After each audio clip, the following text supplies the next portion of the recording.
Hello guys, நான் உங்கள் Sarath. So இப்போ ஐபிஎல் ஸ்டார்ட் ஆயிடுச்சு. IPL fever start.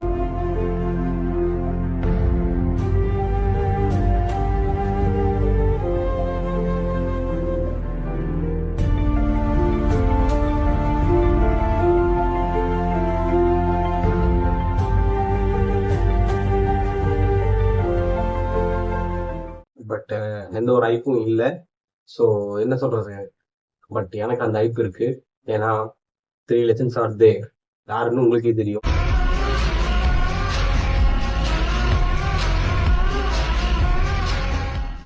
தோனி, கோலி, ரோஹித் இவங்க இருக்கிற வரைக்கும் ஐபிஎல் எப்பவுமே எனக்கு எக்ஸைட்மெண்ட் தான் இருக்கும். ஒரு 10 வருஷத்துக்கு முன்னாடி எப்படி எக்ஸைட் ஆனானோ இவங்களுக்காக தான் நான் மேட்ச் பார்க்க போறேன். ஸோ எந்த டீமுக்கும் நான் ரொம்ப மோஸ்ட் ஃபேவராக போக மாட்டேன். பட் எனக்கு ஒரு சாஃப்ட் கார்னர் இருக்கு 3 டீம் மேல. என்னடா கூட இருந்து குழி பறிக்கிறீங்களா? கூட இருந்து குழி பறியா பொய்யாவோட பறிக்க முடியும். ஏன்னா போல்டுங்களா இன்னும் எவ்வளவு வருஷம் கல்யாணம் பண்ணாம வீடு எடுப்பீங்க?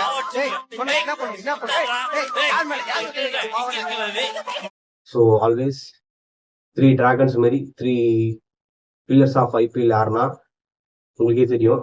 Mi, CSK, RCB.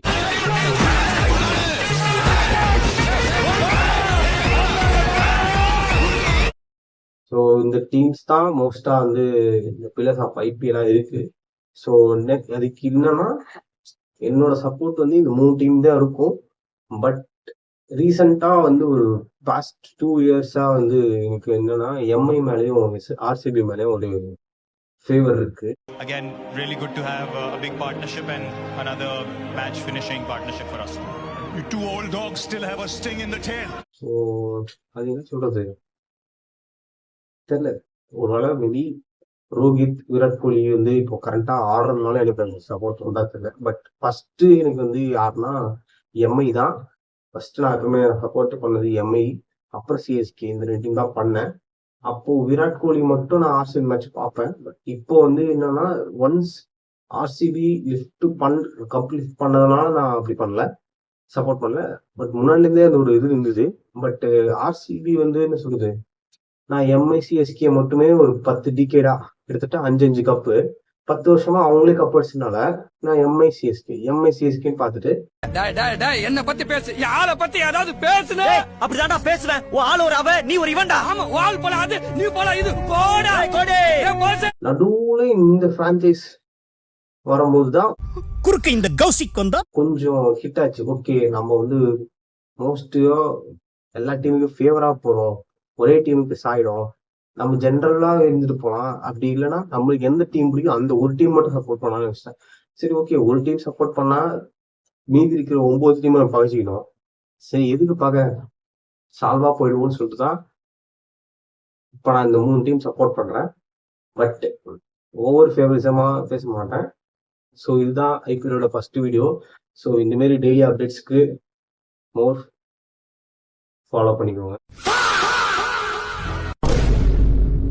இதுக்கு மேல என்ன சொல்றது, இந்த சப்ஸ்கிரைப் ஃபாலோ சொல்லும் மட்டும் வாய் திக்குது. நான் என்ன சொல்றது, ஃபாலோவர்ஸும் கம்மியா இருக்காங்க, வியூவர்ஸ் போக மாட்டேங்குது. இருந்தாலும் நான் வீடியோ போடுவேன். ஸோ இந்த மாதிரி டெய்லியும் ஐபிஎல் அப்டேட்ஸ்க்கு வீடியோ வேணும்னா ஒரு புண்டையும் இல்ல ஃபாலோ பண்ணிக்கோங்க. ஸோ டெய்லி வர ஐபிஎல் வந்து நம்ம ரிவ்யூ எடுத்து போடலாம். பட் மோஸ்ட் ஃபேவரட்லி இந்த 3 டீம் ஆடவும் போடுவேன். ஏன்னா எல்லா மேட்சும் போடணும்னா நான் கிட்டத்தட்ட 1.5 மாசம் உட்காந்து ஒரு நாளும் உட்காந்து போடணும். பட் எந்தெந்த மேட்ச் மோஸ்ட் நெயில் பைட்டிங் இப்படி ரொம்ப சீரியஸா போற மேட்ச் மட்டும் நான் இது பண்ணிக்கிறேன். So let's go to the review of today match RCB and SRH. వారి తల మీద నేనే చేపెట్టాలి.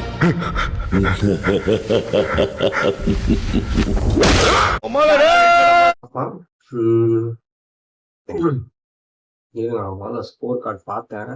பட் இருந்தாலும் நம்ம தெளிவா வீடியோக்காக இன்னும் அதை செக் பண்ணிட்டு பார்ப்போம். RCB versus SRH match.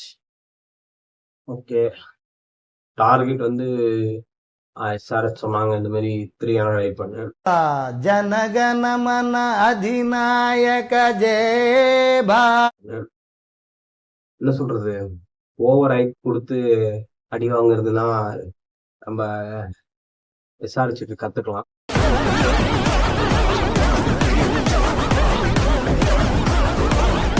சொன்னாங்க டிராவிஸ் ஹெட் என்ன சொல்றது, ஜாக்கப் டெஃபி வந்து இன்னும் திடீர்னு தெரியல. டி20 வேர்ல்ட் கப்ல சரியா பர்ஃபார்மன்ஸ் ஆவரேஜா கொடுத்தாலும் பரவாயில்ல. இந்த ஃபர்ஸ்ட் மேட்ச் நல்லா போட்டிருக்காரு. ஒரு ஜாஸ் ஏசுலுட்டுக்கு நல்ல ஒரு ரீப்ளேஸ்மெண்டா இருக்க வாய்ப்பு இருக்கு.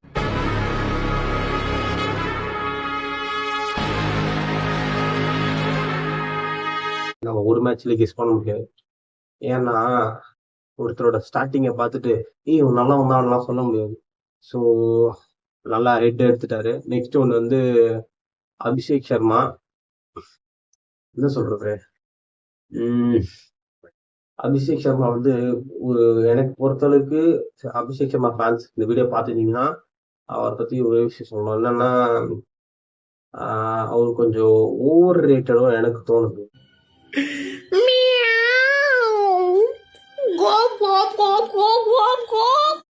ஏன்னா அவரே அவர் ரொம்ப ஹைப் ஏத்திக்கிறாரு. நெக்ஸ்ட் யுவராஜ் சிங்ன்ற மாதிரியே பண்ணிக்கிறாரு.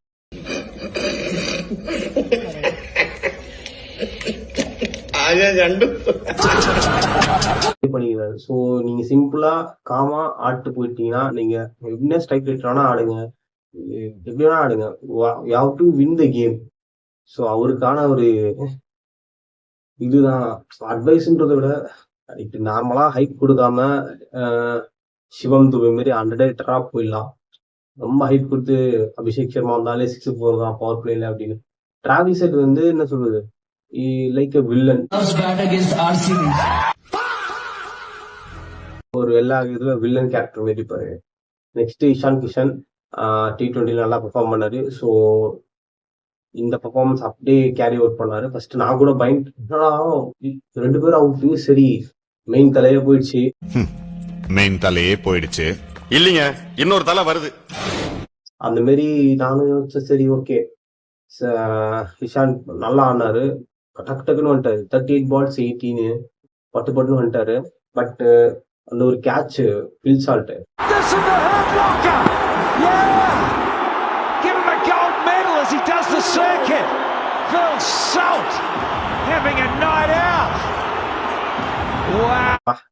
தலைவன் எங்க போனாலும் பிடிச்சான். பட் அது ஒரு கான்ட்ரவர்சியா இருந்தது.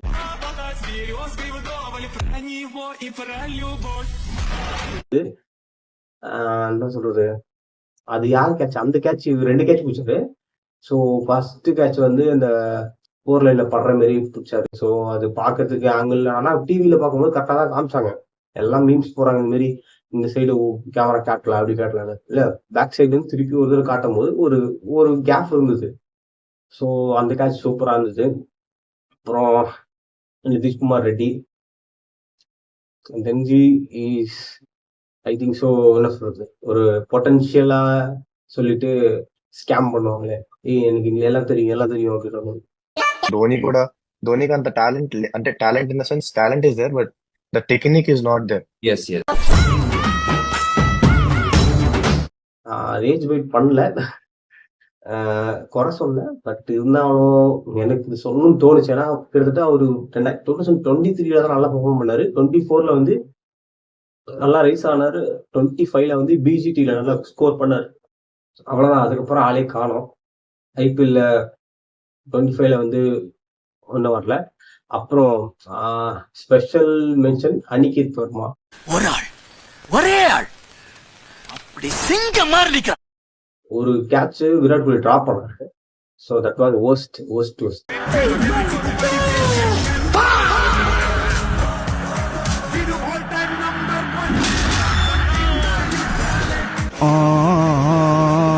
ஏன்னா அவர் பாலை பார்த்து கரெக்டா வந்தாரு, வந்து முட்டி போட்டு பிடிச்சிருக்கலாம். பட் ஏதோ பை சான்ஸ் மிஸ் ஆயிடுச்சு. பட் அந்த சான்ஸ் யூஸ் பண்ணி 176ல அந்த 176 ஸ்கோர் இருக்கும்போது அனிகேத் வர்மா அந்த கேட்ச் டிராப் பண்ணாரு விராட் கோலி. ஸோ டிராப் பண்ணிட்டு பார்த்தா கரெக்டா 198 அனிகேத் வர்மா அவுட். ஸோ அந்த ஒரு கேட்ச்னால மேட்ச் வந்து திரும்புதுன்னா இங்க மாறும். ஸோ அனிகேத் வர்மா எவ்வளவு அடிச்சாரு, 43 in 80 balls. நல்ல ஸ்கோர், நல்ல ஒரு பேட்டிங், இது எல்லாமே. ஸோ நெக்ஸ்ட் வந்து ஹென்ரி கிளாசன்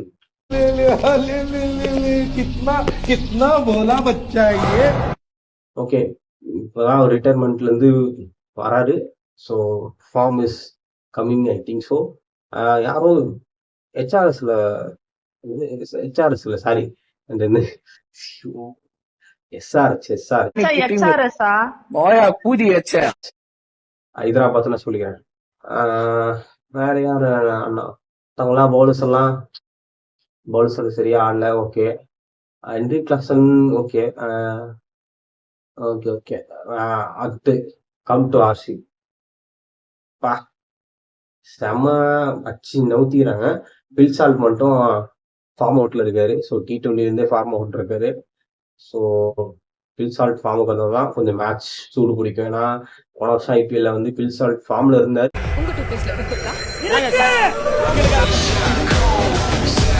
பட் வந்து பவர் பிளேல 50 அடிச்சுட்டு போயிடுவாரு. Not a big score, but அது ஒரு இம்பாக்ட் ஏற்படுச்சு. So Phil Salt, wish you recovery from the downfall. So கண்டிப்பா வர வாய்ப்பு இருக்கு. அடுத்த மேட்ச்லேயே கூட ஒரு 50 மேல கண்டிப்பா அடிக்க வாய்ப்பு இருக்கு. எனக்கு தெரிஞ்சு மை கெஸ் இஸ் 60 அடிப்பார். டக்குன்னு ஒரு 26 பால்ஸ்ல 30 பால்ஸ்ல. நெக்ஸ்ட் தேவ்தத் படிக்கல். நான் விராட் கோலிக்கு அப்புறமா வரேன். தேவ்தத் படிக்கல் என்ன மாதிரி ஆட்டக்கார மாதிரி ஆடி இருக்கும். கபில வருவான் ஆடுவான். Vembuli Kapila see in the ring. அதுதான் நானும் நோட் பண்ணேன். ஏன்னா 2025-26 இந்த இதுல அவர் டொமஸ்டிக்ல நல்லா ஆடி இருக்காராம். இப்பதான் நான் பார்த்தேன். ஸோ அதனாலதான் என்னமோ வெங்கடேஷ் ஐயர், அப்புறம் இன்னொருத்தர் ஜார்டன் ஒருத்தர், அவங்கெல்லாம் ஆட வைக்காம, அப்புறம் பெத்தலே ஆட வைக்காம, 3 பேரையும் ஆட வைக்காம தேவ்தத் படிக்கல நார்மலா எப்பவும் போல ஃபார்மேட்டா ஆட வச்சிருக்காங்க. அதான் தலைவன் பொழந்துட்டுக்கான் லெஃப்ட் ஹேண்ட். தெரிஞ்சு அபிஷேக் சர்மாவும் தேவ்தத் படிக்கலுக்கும் கம்பேரிசன் வைக்கலாம். பட் அது மேட்சபிளா இருக்காது. ஏன்னா அபிஷேக் சர்மா இன்டர்நேஷனல் மேட்ச் ஆடி இருக்கான். ஸோ இவங்க வந்து ஆடலை. ஸோ மேபி ஆடினா அபிஷேக் சர்மாவோட அதிகமா வாய்ப்பு கிடைக்க, நல்ல ஒரு சான்ஸ் யூஸ் பண்ணிப்பாரு, வாய்ப்பு அங்கே கிடைக்கும். Next one always my man, my ஐடல்னு சொல்லலாம், விராட் கோலி.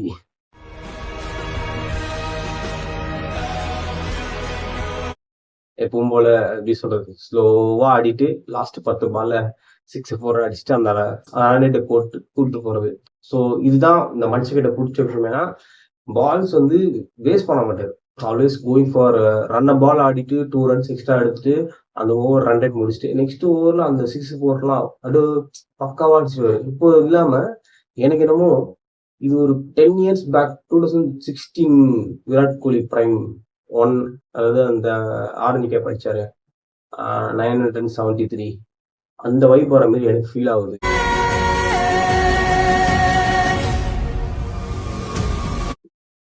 தலைவன் ஒரு ஸ்ட்ரெயிட் ஷாட் அடிப்பான், அது ஒரு கிளாஷான ஷாட், அது ஒரு எஃபர்ட்லெஸ் ஷாட். எப்படின்னா நேரா வச்சு டப்புன்னு அப்படியே நேரத்துக்கு போகுது. இதெல்லாம் நம்ம கலி கிரிக்கெட்ல ஆடுவோம், கேட்ச் போடுவோம். ஆனா ஸ்ட்ரெயிட்டா 6 போகுது. அதெல்லாம் வந்து ஒரு ஸ்டைலா ஆடுவாங்க.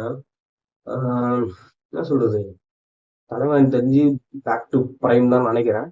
பேக் டு பிரைம்னால 2026-27 லக்கா இருக்கும். எப்படி சொல்றது, லக்கா இருக்கிறத விட மேபி ஃபிட்னஸ் ப்ராப்ளம் வராம இருக்கணும். வந்தா கண்டிப்பா வந்து இதுவாகும், பிரச்சனையாகும். ஸோ என்ன சொல்றது, விராட் கோலி இந்த ஃபார்ம்லயே இருக்கணும் 2017 வரைக்கும். ஏன்னா நம்மளுக்கு பெரிய ஒரு மிஷின் இருக்கு டீம் இந்தியாவுக்கு. என்னன்னா உங்களுக்கே தெரியும், ODI world cup. So Virat Kohli as a பிளேயரா ஆல்ரெடி ஜெயிச்சிட்டாரு. பட் இருந்தாலும் அது ஒரு ஜெயிக்கிறோம். ஏன்னா இப்போ வீட்லயே வச்சு இந்தியாவை அடிச்சிட்டாங்க. வீட்லயே அடிக்கிறீங்களா? இந்தியாவை அடிச்சிட்டாங்க, அது யாரும் மறக்க மாட்டாங்க. ஸோ அதுக்கான ஒரு ஹீலிங் பேஸாக தான் 27 வேர்ல்ட் கப் இருக்கும். ஏன்னா அதுக்கப்புறம் நிறைய பேர் கிரிக்கெட் பார்க்க மாட்டாங்க எனக்கு தோணுது. ஏன்னா அதுக்கப்புறம் 2 legends ரிட்டையர் ஆயிடுவாங்க. மை 90s கிட்டும் கிரிக்கெட்டோட favourite player Rohit Sharma and Virat Kohli. So என்ன சொல்றது, பார்க்கலாம். Next captain Rajat Patidar. ஐயோ கொஞ்சம் ஃபாஸ்டா பேசுறேன். So captain Rajat Patidar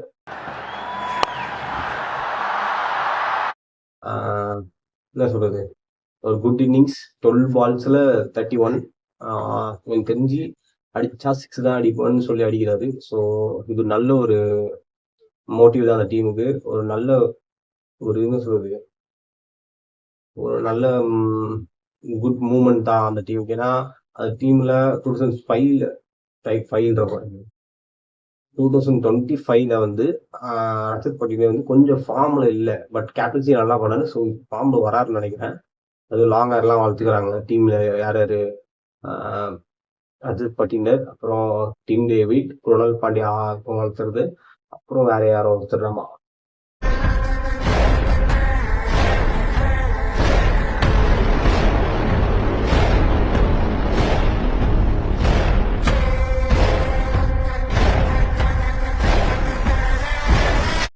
so next Jitesh Sharma.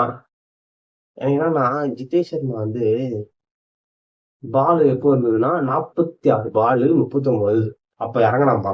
எனக்கு ஒரே கேள்விதான், ஏன் வந்தானே 6 அடிக்கிறேன்? எனக்கு புரியல. பால் வந்து விக்கெட் விழுந்துச்சு, அடுத்த 2 பால் என்ன பண்ணணும், சிங்கிள் விட்டு ஸ்ட்ரைக் விராட் கோலி கொடுக்கணும், இல்ல நீயே அந்த பாலை ஆடிங்க. ஏன்னா 2 பால் இருக்கும்போது நீ ஓடியே வச்சுக்கலாம். நீ விராட் கோலி ஆடும் போதெல்லாம் நீ எதிர்பார்க்க கூடாது, ஓடிடு, அச்சோடனே ஓடிடு.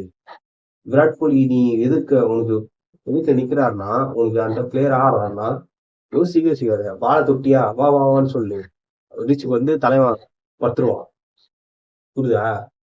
எனக்கு என்னன்னா ஜிதேஷ் சர்மா வந்து வில் அச்சீவ் எவ்ரி திங்ன்ற மாரி ஒரு தாட்ல இருக்கார் பொழுது. வந்தாலே 6 அடிப்பேன்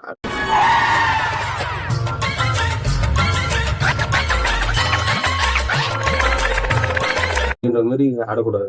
அந்த மோட்டிவ் வந்து தப்பு. ஏதோ 10 பால்ல 20 ரன் அடிக்கணும், அப்பனா ஓகே. 46 பால் 39 தான் அடிக்கணும். சிம்பிள். ஒரு சிங்கிள் இல்ல ஒரு ஒரு தரையோட தரையா ஒரு ஃபோர்ஸ் இல்லையா, யாரெல்லாம் கத்துல தூக்கி விடு. அதை விட்டு ஆள் இருக்க இடத்துலதான் தூக்கி அடிப்பான்னா அவுட் தான் அவர். ஜிதேஷ் சர்மா வந்து ஒரு நல்ல பொட்டன்ஷியல் உள்ள wicket keeper and batsman. So அதை வந்து குறை சொல்றேன்னு நினைக்க கூடாது. அதெல்லாம் ஒரு சின்ன சின்ன விஷயம். ஏன்னா நான் ரொம்ப பெரிய கிரிக்கெட்லாம் கிடையாது, எக்ஸ்பர்ட்டும் கிடையாது. பட் ஒரு பேசிக்கா தோன்ற விஷயம், ஒரு விக்கெட் இருந்துச்சுன்னா நெக்ஸ்ட் பாலும் அதே மாதிரி டஃபா தான் வரும். ஸோ நீங்க என்ன பண்ணணும்னா டாட் வச்சுட்டு போயினே இருக்கணும். புரியுதுங்களா? ஸோ என்ன சொல்றது, ஜிதேஷ் சர்மா உங்களுக்கு வந்து என்ன சொல்றது, நல்லாதான் ஆடுறீங்க. டிகே மாரி ஓரளவுக்கு ஃபார்முக்கு வந்துருங்க. ஸோ அப்பதான் நெக்ஸ்ட் டிகே ஆக முடியும்னால. Next Tim David decent score. Maybe இன்ஜுரியிலேருந்து வரதுனால டிம் டேவிட்டுக்கு இன்னும் டைம் எடுக்கும். அவ்வளோதான். ஸோ பவுலிங் வந்து என்ன சொல்றது, ஜாக் டெஃபி நல்லா போட்டாரு. சன்ரைசர்ஸ்ல சொல்றதுக்கு எதுவும் இல்லை, அது ஒண்ணும் இல்ல, கீழே போட்டு. இருந்தாலும் இந்த உணர்கட்டு, ஹர்ஷல் பட்டேல் இவங்கெல்லாம் எடுத்தாங்க, எதுவும் சொல்றதுக்கு இல்லை. ஆர்சிபி வேணா சொல்லலாம், புவனேஸ்வர் நல்லா போட்டாரு. ரொமாரியோ ஷெப்பர்ட் வந்து என்ன சொல்றது, டேஸ்டட் இஸ் ஓன் மியூசிக் மடி. ஐயோ மீன் டெலிஸே வரமாட்டீங்க, வர வீடியோ போடாததுனால மீன் டெலிஸே வரமாட்டீங்க. எப்படி சொல்றது, ரொமாரியோ ஷெப்பர்ட் வந்து டேஸ்டட் இஸ் ஓன் மெடிசன். எப்படி நல்லா இருக்கா? ஏன்னா அனிகேத் வர்மா 6 ஃபர்ஸ்ட் ஒரு பால் டாட், அப்புறம் 6 4 6. ஆமா, அது பார்த்தோன்னே அவனுக்கே தோணுது, ஒப்பா அன்னைக்கு சென்னை மேட்ச்ல அடிச்சது அப்போ அவனுக்கு எப்படி இருந்திருக்கும், கலில பார்த்துக்கும், இவனுக்கும் மதிஷா பத்திரானாக்கும். ஸோ அப்படிதான். அப்புறம் டீசெண்டா போடுறது மற்றவங்களே எக்கானமில எல்லாம் போட்டிருக்காங்க. ஸோ இவங்க 3 பேர் தான் நல்லா போட்டிருக்காங்க. பட் இருந்தாலும் ரொமாரியோ ஷெப்பர்ட் கொஞ்சம் ஒரு ரன் கொடுத்துட்டாரு. So that's all. See you in next video.